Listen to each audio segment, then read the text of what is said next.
আগামী 12ই ফেব্রুয়ারি নির্বাচনে ইনশাল্লাহ বিএনপি সারা বাংলাদেশে বিপুল ভোটে নির্বাচিত হতে যাচ্ছে।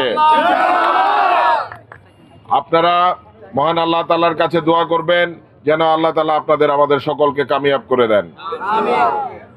আমাদের গাজীপুর 2 আসন বাংলাদেশের সবচেয়ে বড় আসন এবং সবচেয়ে বেশি ভোটার সংখ্যা এখানে। আর কয়েকটা দিন প্রচারণার বাকি আছে।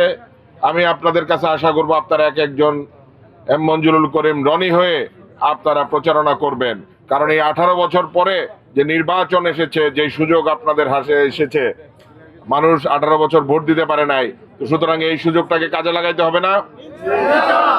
আপনাদের আমাদের ভবিষ্যৎ সামনে কেমন হবে, আগামীর গাজীপুর কেমন হবে, টঙ্গী কেমন হবে, তো সেই জিনিসটা কিন্তু এখন আপনাদের হাতে। তো সুতরাং এই 12টা দিন 10টা দিন আমরা পরিশ্রম করব এবং ইনশাল্লাহ আমরা রেজাল্ট, যে বাংলাদেশে 1991 সালে যে এই গাজীপুর 2 আসনের রেকর্ড সৃষ্টি হয়েছিল, সেই রেকর্ডকে এবার ইনশাল্লাহ আমরা ভাঙতে পারবো না? ইনশাল্লাহ আপনাদের সকলের সাথে বিজয়ের বেশে ইনশাল্লাহ আপনাদের সকলের সাথে মিলিত হব 12 তারিখ। আমরা সকলে ধানের শীষকে বিজয়ী করে সেদিন আমরা বিজয় মিছিল করব এবং আপনারা এই কয়েকটা দিন প্রচারণা আপনারা একটু কষ্ট করবেন। আমি আপনাদের জন্য ইনশাল্লাহ আগামী 5 বছর কষ্ট করব।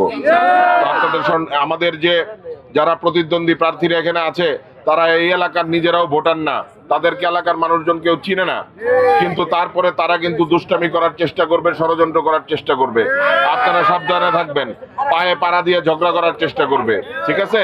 তো সুতরাং আমরা যেন সেই সুযোগ দিব না, কারণ আমরা একটা সুন্দর নির্বাচন করতে চাই। আমরা যেন সাবধানে থাকি, সতর্ক থাকি, সেদিকে লক্ষ্য রাখবেন। আজকে যেহেতু শবে বরাতের রাত, এই রাতে আপনারা সবাই নামাজ পড়বেন, দোয়া করবেন এবং আপনারা আমার জন্য দোয়া করবেন। আমার বাবা অধ্যাপক মান্নান সাহেব, তার জন্য দোয়া করবেন। আমরা আমাদের দেশনেত্রী বেগম খালেদা জিয়াকে কিছুদিন আগে হারিয়েছি, তার জন্য আপনারা দোয়া করবেন। আমাদের যারা এই এলাকাবাসী ময় মুরব্বী যাদেরকে আমরা হারিয়েছি বিগত দিনে, তাদের সকলের জন্য দোয়া করবেন।